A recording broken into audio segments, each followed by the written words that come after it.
Husband கிட்ட கோயம்புத்தூர் போனதே இல்லை கூப்பிட்டு போங்க அப்படின்னு சொல்லிகிட்டே இருப்பேன். அதான் சாக்குன்னு ஒரு மேரேஜ் வரவும் வா கிளம்பு அப்படின்னாங்க. நானும் சட்டு புட்டுன்னு எடுத்துகிட்டு கிளம்பிட்டேன்.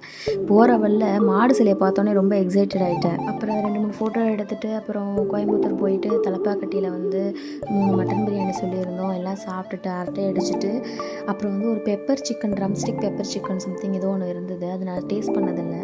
ஸோ அதனால் அது ட்ரை பண்ண ரொம்ப பிடிச்சிருந்தது. அதை வந்து பிரியாணியோட சேர்த்து வச்சு பிசைஞ்சு சாப்பிட்டா செம்ம ஸ்பைசி சூப்பராக இருந்தது. சாப்பிட்டு முடிச்சுட்டு 2-3 ஃபோட்டோஸ்லாம் எடுத்துகிட்டு ரிசப்ஷன் கிளம்பணும்னு சொல்லிட்டு ரூம் செக்இன் பண்ண போயிட்டோம். போயிட்டு சாரீலாம் கட்ட முடியாது, ஸோ ரொம்ப டிஸ்டன்ஸாக வந்திருக்கோம், ஜுவல் எதுவும் வேணாம்னு சொல்லிட்டு ஒரு சிம்பிளான லுக்கில் வந்து கிளம்பி ரிசப்ஷன் அட்டன் பண்ண போயிட்டோம்.